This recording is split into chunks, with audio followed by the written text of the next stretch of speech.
It is 9:15 p.m., 24,000 feet above the freezing Alabama swamps. Oh, man. Yeah. Two military F-15 interceptors break through the clouds, matching speed with this rogue turboprop plane hurling at 300 miles per hour. Right. Pitch black outside. Exactly. The fire pilots shine a light into the cabin.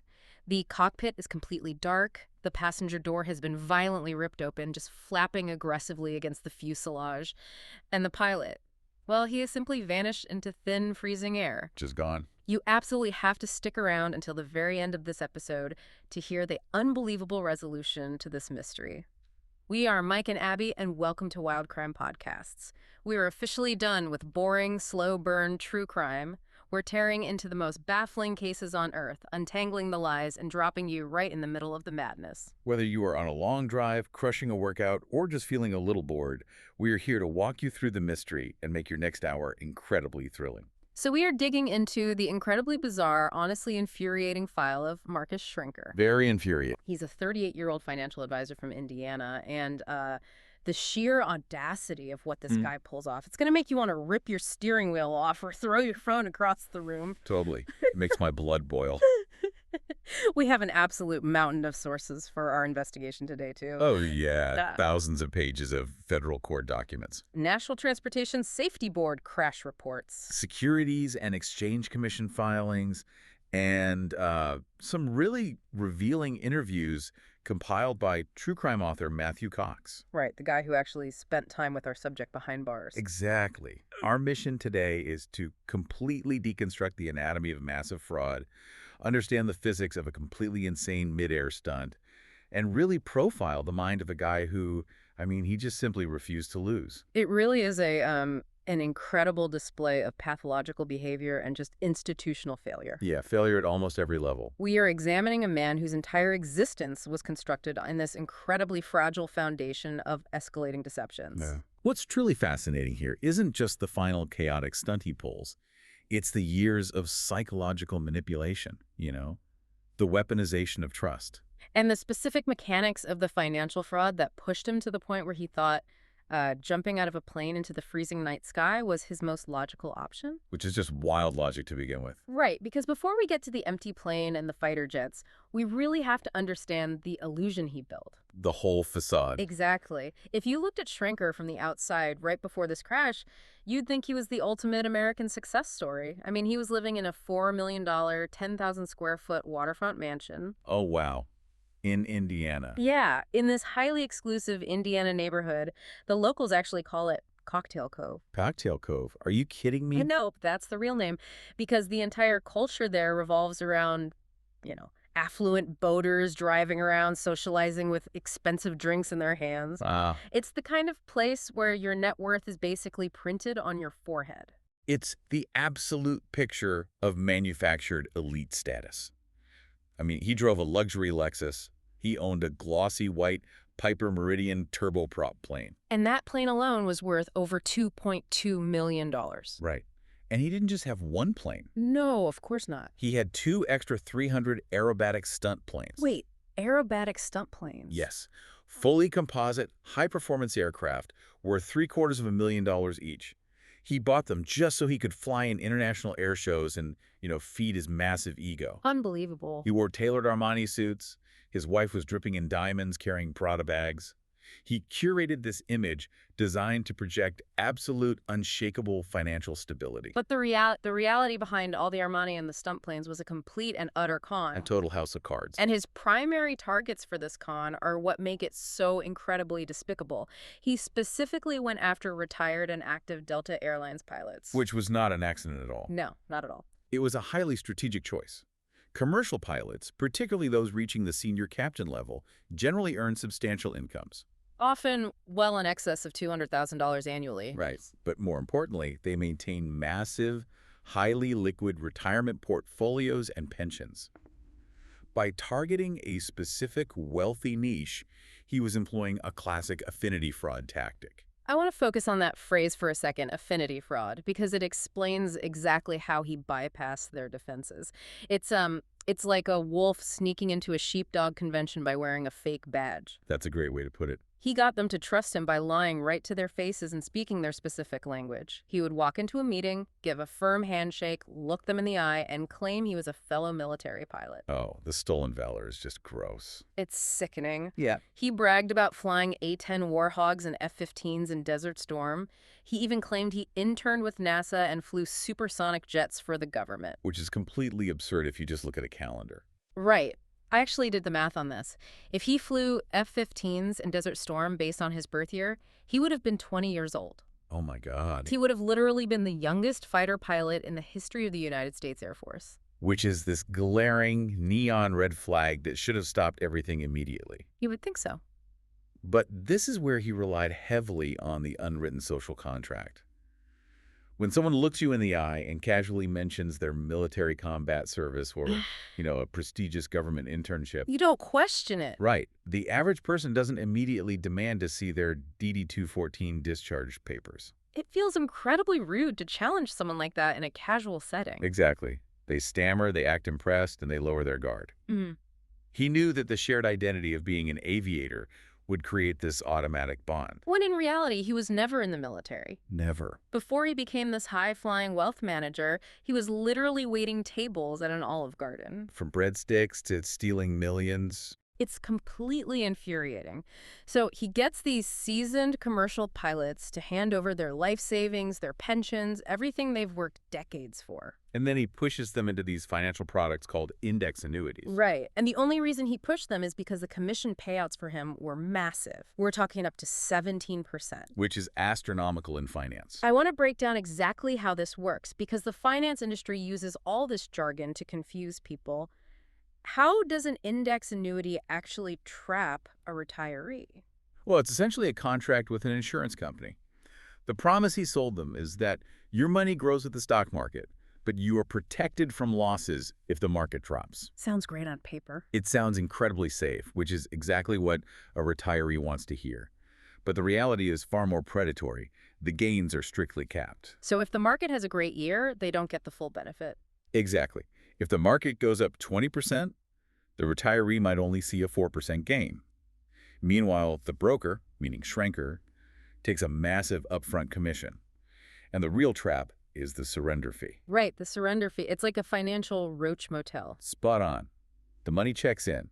But if the pilot realizes it's a terrible deal and wants to pull their money out, they get hit with a surrender charge that can decimate their principal investment. Basically holding their money hostage. Sometimes 10 or 15% of their total money just vanishes as a penalty for leaving.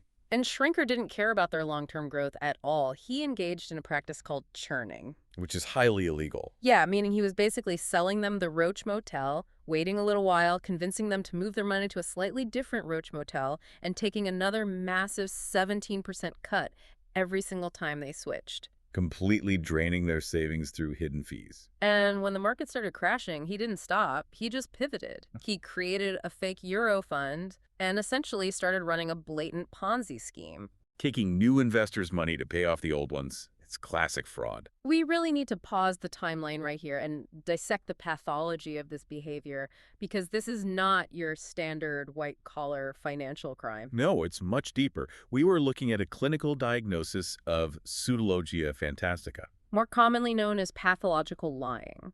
Right. Psychiatrists note that the first evidence of this often manifests in preteen years in children who develop a faulty superego. So if we trace his history back, Schrenker grew up in Merrillville, Indiana, just across the Illinois border. And it was a highly traumatic, really volatile environment. Yeah, he recalled lying in his front yard as a kid, watching commercial jets fly over, dreaming of escape. Well, inside the house, his alcoholic mother and abusive stepfather were literally throwing heavy glass ashtrays at each other. Look, I hear that, and I completely understand that childhood trauma is a tragedy, but I absolutely refuse to give him a pass here. No passes. His actions throughout his entire life are driven by this pathetic, fragile hubris. His lies weren't even sophisticated. They were aggressively self-defeating and honestly cruel. That is a crucial distinction. Pathological liars often engage in behavior that is actively counterproductive to their own survival. Like shooting themselves in the foot just to see if the gun works. Exactly. It isn't about a grand overarching strategy. It's about an immediate ego defense mechanism. They lie, to support repression, to avoid facing their own inadequacy, and just to feel a momentary artificial spike in self-esteem. Let me give you the perfect example of how self-defeating, controlling, and honestly gross his lies were. Oh, the high school story. Yeah. Back in high school, 10th grade, he's dating this girl named Beth. He cheats on her with a random girl at a party, doesn't use protection, and contracts gonorrhea. Oof. Then he sleeps with his girlfriend, Beth, and gives it to her. Terrible. When the doctor tells him what he has, he doesn't apologize. He actually sits Beth down at a pizzeria, hands her a prescription for penicillin, and convinces her that she is the one who caused it. It's just so manipulative. He tells her, and this makes my blood boil just reading it, he says gonorrhea is caused by a buildup of bacteria in women who don't keep themselves clean. It's a stunning, terrifying display of manipulation. He weaponized shame against his victim to cover his own transgression. He literally had her crying, apologizing to him. Right, she was taking 3 baths a day because he convinced her that her personal hygiene spontaneously generated a sexually transmitted disease. That is insane. It demonstrates a profound, chilling lack of empathy. It shows an overwhelming need to control the narrative, regardless of the severe psychological damage inflicted on others. He would rather destroy someone else's reality than admit a simple fault. Exactly. Shows a complete lack of moral compass. If we look at his whole Cocktail Cove lifestyle, it wasn't a sophisticated financial empire. It was a cheap Hollywood movie set. Held up by props. Right. It looks incredible from the front with the shiny Lexus and the boat and their Armani suits, but if you walk behind the facade, it's held up by duct tape, cardboard, and stolen pension money. It was destined to completely collapse the second a stiff wind hit it. If you're watching on YouTube right now, drop a comment. Would you have noticed the red flags if a 20-something financial advisor walked into your office and casually claimed he was the youngest F-15 fighter pilot in Air Force history? I really hope they say yes. Would you hand him your retirement fund? Seriously, I want to read those comments. The guy was spinning 100 plates, but those plates are about to shatter into a million pieces. Because his next move to escape his debts wasn't just illegal. It was borderline suicidal. By late 2008, the pressure cooker was reaching a critical explosive threshold. He had barely survived the dot-com bust, and he scraped through the financial fallout of September 11th. But the 2008 global financial crisis absolutely decimated whatever was left of his legitimate business. I mean, the Dow Jones and Nasdaq were in absolute freefall. We are talking about the era of Lehman Brothers collapsing, the housing market imploding. Roughly 30% of the United States gross domestic product just vanished into thin air. His clients were losing everything. Their portfolios were bleeding out, and they were finally demanding real answers. They wanted their money. And the regulators were closing in on him fast. State insurance commissioners in Georgia, Kentucky, and Indiana were systematically stripping his licenses. Because they finally realized he was forging signatures, hiding fees, and churning accounts. A federal judge in Maryland hit him with a $500,000 judgment for unpaid commissions. He was drowning in debt, owing roughly $6 million. The walls were physically closing in. And as the professional facade crumbled, his personal life imploded with equal devastating severity. Oh, the affair. Yes. He had been conducting this brazen affair with a much younger woman named Kelly Baker, and he didn't even try to hide it well. He actually moved her into a condo just down the street from his family home. Just incredibly arrogant, lavishing her with expensive jewelry and Louis Vuitton handbags, funded entirely by stolen client money. His wife, Michelle, finally hits her absolute breaking point. Understandably. She finds out about the affair, empties their joint bank accounts to protect whatever is left, changes the locks on the 10,000-square-foot mansion, and files for divorce on December 30th. And the timing here is crazy. The very next day, on New Year's Eve, investigators raid his home and his corporate offices. They seize the family passports, over $6,000 in cash, and 9 massive plastic tubs full of highly incriminating corporate documents. The net isn't just closing, it's wrapped tightly around his throat. This brings us to January 9th, 2009. Schrenker attends his stepfather's funeral. He is standing at the gravesite, surrounded by mourning family members, fully aware that he is facing a 20-year federal prison sentence for securities fraud. According to Schrenker, he turns to his estranged wife, right there at the funeral, mid-service, and tells her he is going to take his plane, fake a fatal accident, and bail out. So she can collect on his massive life insurance policies. Right, and he claims she looked at him completely deadpan and simply said, "So do it."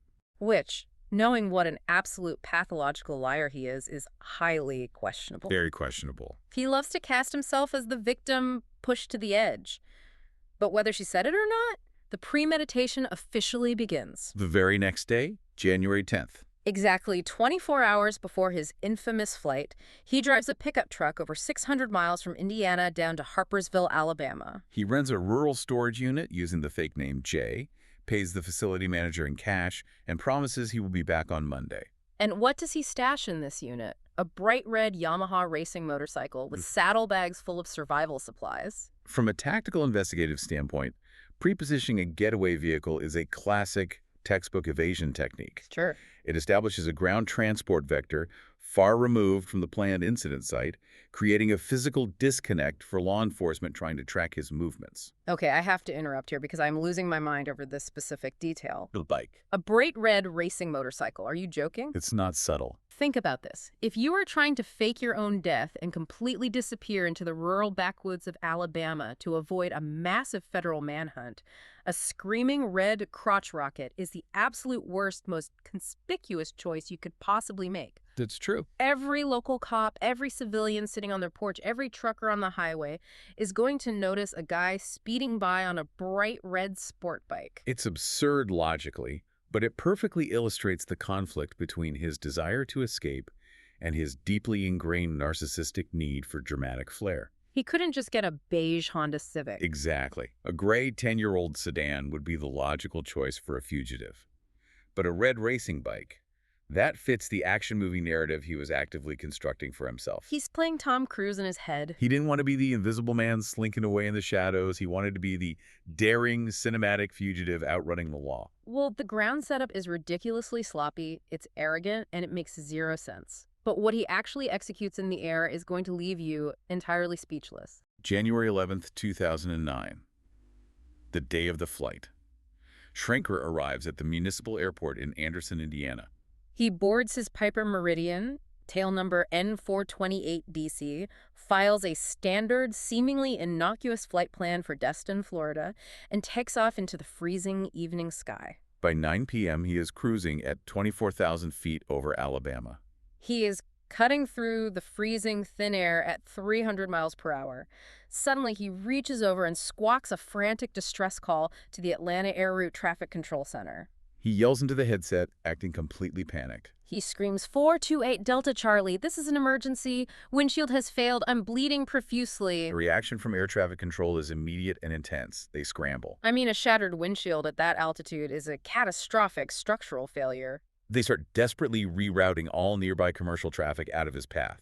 They're screaming over the radio for him to descend immediately to a breathable altitude. Treating this as a life-or-death emergency for a pilot who is quickly bleeding out and losing oxygen. But there is no broken windshield. Nope. There is no blood. It is entirely a theatrical performance. He sets the autopilot for a rapid, steep descent down to 10,000 feet.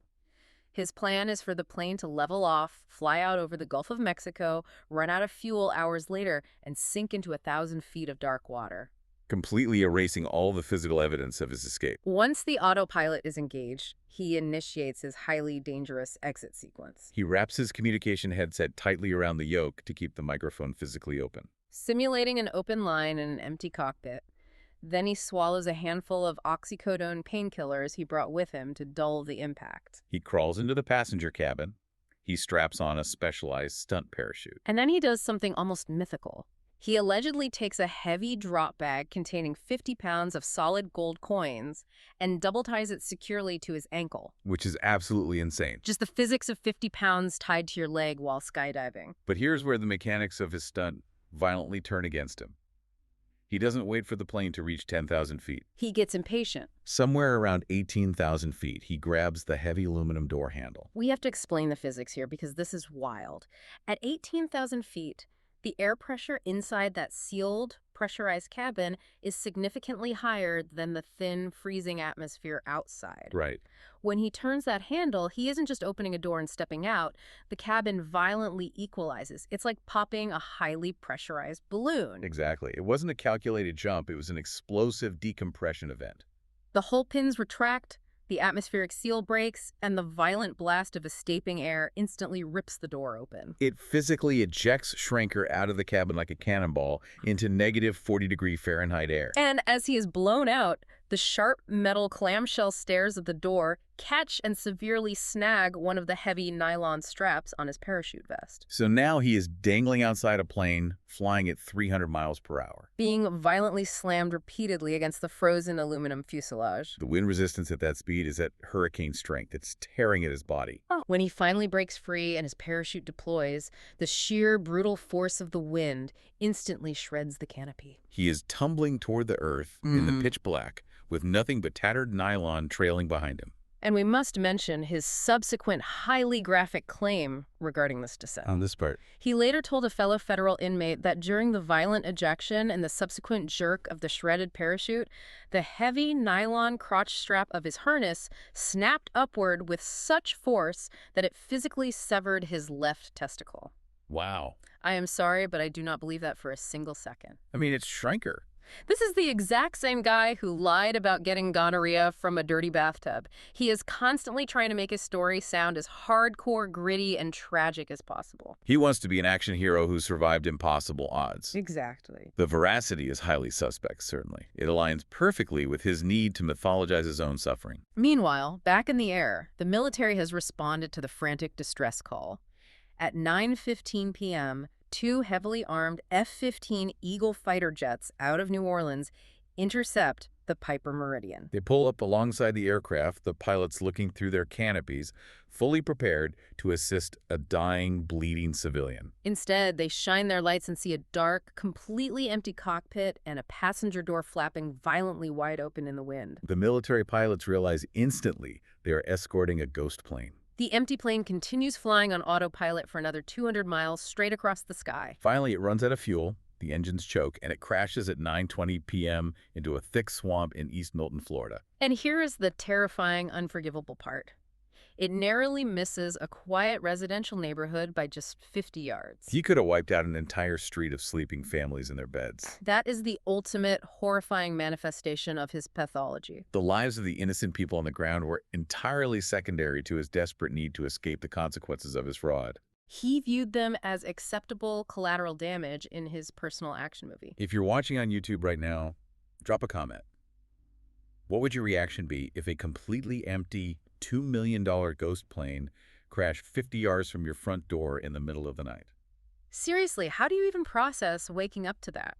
The midair stunt is terrifying and incredibly reckless, but his escape on the ground is where this story goes completely off the rails into pure absurdity. Let's track his physical trajectory after the shredded parachute deployment. Miraculously, Schrenker doesn't die on impact. He crashes through 100-foot-tall, thick pine trees near the Coosa River in Alabama.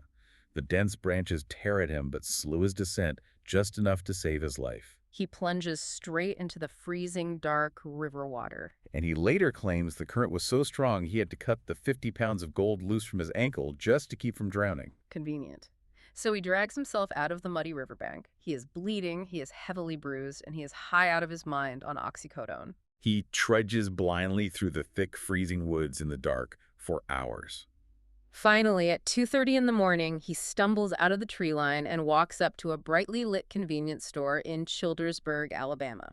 Which is precisely when he encounters 2 local police officers who happen to be on patrol. Imagine the visual here for a second. Oh, it's ridiculous. He is wearing a dark aviation flight suit. He is soaking wet and covered in mud only from the knees down. And for some inexplicable, bizarre reason, he is still carrying a pair of aviator pilot's goggles in his hand. The cops look at this guy stumbling out of the woods and ask him what happened, and his cover story.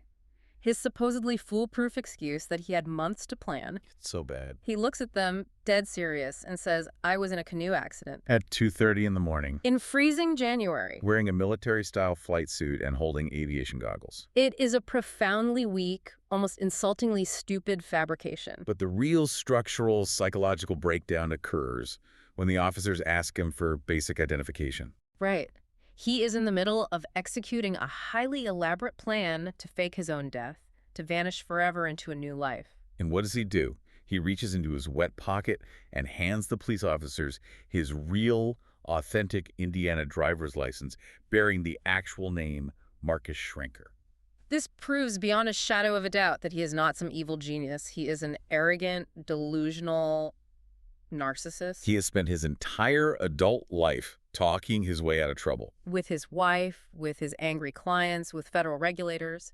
He genuinely believed his own reality distortion fields was so incredibly powerful that he could hand a local cop his real ID, tell a stupid, easily disprovable lie about a midnight canoe trip, and just walk away without a second glance. And tragically, the systemic communication gaps in law enforcement at that specific moment worked entirely in his favor. Because the plane crash had just happened over the state line in Florida. And the local Childersburg police had not yet linked the name Marcus Schrenker to the national alerts about the missing pilot. Their local database didn't immediately flag him as a wanted fugitive. So the cops, instead of detaining the wildly suspicious guy holding pilot goggles who smells like swamp water and lies about a canoe, actually give him a ride. They literally chauffeur him. They put him in the back of the cruiser and drive him to a nearby Bates-style motel in Harpersville. He walks into the lobby, pays cash for room 114, and the cops just drive away. It is sheer mind-boggling bewilderment. It is exactly like a bank robber walking into a police station covered head to toe in explosive blue dye packs, asking for driving directions to Mexico, and the cops actually calling him a cab and paying the fare. It's a massive institutional failure. By the time the local police finally receive the urgent U.S. Marshal's bulletin connecting the name Marcus Schrenker to the catastrophic plane crash, they rush back to the motel with their sirens on. But they're too late. Schrenker had already put on a black cap, abandoned his wet, muddy clothes in the room, and fled on foot into the adjacent woods. He navigates to the nearby storage facility, retrieves his highly conspicuous bright red Yamaha motorcycle, and successfully escapes across the state line, pushing deep into Florida. He thinks he's beaten the entire system. He thinks he's vanished into the wind, but he is about to make a massive, deeply arrogant, digital mistake. Schrenker rides the red motorcycle for hours until he reaches a KOA family campground in Quincy, Florida. He pulls in, pays cash for a basic tent site, and attempts to blend in with the surrounding environment. He tries to act like a totally normal guy on a weekend camping trip. He goes to the camp store, buys a bundle of firewood and a six-pack of Bud Light Lime. A six-pack of Bud Light Lime? Yes. You just crashed a $2 million turboprop plane. You're the prime target of a multi-state federal manhunt. You nearly killed a neighborhood full of people. And you're kicking back at a KOA sipping lime-flavored beer. It's surreal. But his narcissism just won't let him lay low. He goes into the campground office and asks the owners for the Wi-Fi password. Yeah, we know why. So he can sit inside his little nylon tent and compulsively refresh the internet news coverage about his own fake death. This exposes a critical, fatal vulnerability for the narcissistic personality. They cannot tolerate being irrelevant or misunderstood by the public. They have to see what people are saying. They must obsessively monitor how their personal narrative is being received and digested. And it is this exact, uncontrollable compulsion that leads directly to his downfall. On January 12th at 7:18 p.m., he opens his laptop and sends an email to his neighbor back in Indiana, a guy named Tom Britt. Even now, sitting in a tent with his life completely destroyed, he refuses to admit he committed fraud. In the email, he blames the entire plane crash and his terrible decisions on hypoxia, which is oxygen deprivation to the brain. He's claiming the supposedly broken windshield caused him to lose his mind. He tries to pass off his multi-million-dollar Ponzi scheme and the ruined pensions of dozens of pilots as a simple $2 million mistake. A mistake. Unbelievable. And he ends the email with this incredibly ominous, dramatic line. By the time you read this, I'll be gone. He was desperately attempting to control the narrative one final time, portraying himself to the world as a tragic victim of physiological circumstance rather than a calculating, predatory fraudster. But law enforcement was already leveraging advanced cyber forensics. The U.S. Marshals intercepted the communication almost immediately and traced the email's IP address directly to the local network router at the Quincy KOA campground. Meanwhile, the campground owner, Troy Hastings, is walking past Schrenker's site and notices something absolutely horrifying. There is a massive, dark red blood stain soaking entirely through the fabric flap of the tent. He immediately backs away and calls the local sheriff. At 10 p.m. on January 13th, heavily armed U.S. Marshals and local deputies quietly surround the campsite. They draw their weapons and forcefully breach the tent. Inside, they find Schrenker barely conscious, lying in a massive pool of his own blood. He had deeply slashed his wrists and swallowed a large handful of pills. As the tactical paramedics rush in to apply tight tourniquets and stop the bleeding, he is just staring blankly, muttering the word die over and over again. He is quickly medevised to Tallahassee Memorial Hospital, where emergency trauma surgeons managed to save his life. I'm going to push back incredibly hard on this entire bloody scene. Oh, really? Yes. I do not believe for a second that this was a genuine act of despair or a real attempt to end his life. This was a highly calculated, deeply cynical theatrical performance. It fits his MO. Think about the timeline. He buys the beer, he logs onto the Wi-Fi, he sends an email specifically designed to sound like a tragic suicide note to a guy he knows for a fact will alert the authorities. And then he just waits for them to arrive. Exactly. He wanted sympathy. He wanted to build a foundation for an insanity plea in federal court. He wanted the entire world to feel sorry for the fallen golden boy. It was just his final dramatic performance on a dirty tent floor. That theory aligns perfectly with his established psychological profile. Dr. Donald Davidoff, a prominent Harvard neuropsychologist, notes that when a narcissist's core identity is inextricably tied to external wealth and perceived power, public disgrace produces a violent dissolution of their identity. They lose who they are. Right. But rather than truly ending their life, they often stage a highly visible crisis to regain a twisted form of control or elicit a rescue response. They pivot violently from playing the role of the untouchable elite to playing the role of the deeply tragic victim. If you're watching on YouTube right now, drop a comment. Yeah. Do you think the bloody scene in the tent was real, genuine despair, or was it just one final desperate manipulation to get a lighter prison sentence? Tell me what you think. The guy is finally in custody, he is securely behind bars, but the lies he continues to tell from inside a federal prison are somehow the absolute craziest part of all. The legal reckoning was swift and severe. Schrenker ultimately pleaded guilty to federal charges for the willful destruction of an aircraft and transmitting a false distress signal. He was sentenced to 51 months in federal prison for the aviation crimes. Subsequently, he faced state authorities in Indiana, where he was sentenced to 10 consecutive years for the massive securities fraud. Plus heavy orders to pay hundreds of thousands of dollars in victim restitution. So he gets sent to the Federal Correctional Complex in Coleman, Florida, to serve his time. And this is where the story gets incredibly, bizarrely meta. While hanging out in the prison library, he meets a guy named Matthew Cox. Now, Matthew Cox isn't a journalist. No, he is a convicted con man himself, serving serious time for massive bank fraud. And he spends his days writing true crime stories about the other inmates. Schrenker sits down with him, looks him in the eye, and literally tries to con the con man. It is a fascinating psychological dynamic to observe. Cox, immediately recognizing Schrenker's deep pathology, employed his own honed manipulative skills to coax the truth out of him. He feigned intense admiration, pretending they were misunderstood kindred spirits. Which fed Schrenker's starving ego and effectively lowered his defenses. But even then, even knowing he was talking to another fraudster, Schrenker couldn't stop lying. He tells Cox the most absurd, easily disprovable stories. He claims that when he suggested faking his death at the funeral, his wife Michelle looked at him and said, "So do it." He claims he had $11.1 million in life insurance, which was a total verifiable fabrication. He had zero. He even pulls out a pristine, glossy photo of a beautiful brunette woman and claims his outside mistress secretly mailed it to him in prison. And Cox knew immediately it was just a generic contraband photo being sold around the cell block for commissary money. It's pathetic. When Cox eventually obtained the actual certified court transcripts, the devastating victim impact statements from the retired pilots, and the civil lawsuits, he confronted Schrenker with the undeniable black and white proof of his massive fraud. And true to the absolute rigid condition of Pseudologia Fantastica, Schrenker would not exhibit a single ounce of genuine remorse. He would just sincerely reverse his story, flip-flop instantly on the details, or act utterly bewildered. As if the documented reality of his crimes was simply a clerical error made by a confused judge. He absolutely refused to break character, even when the curtain had completely fallen. Even when his own wife visited him in the federal detention center, he couldn't drop the act. She looked at the scars on his wrists through the glass and just shook her head in pure disgust. She whispered to him, "You idiot. You cut up, not across. Next time, try a gun." She knew exactly who he was. She knew it was all theater. It is the ultimate, profound tragedy of an incredibly fragile ego.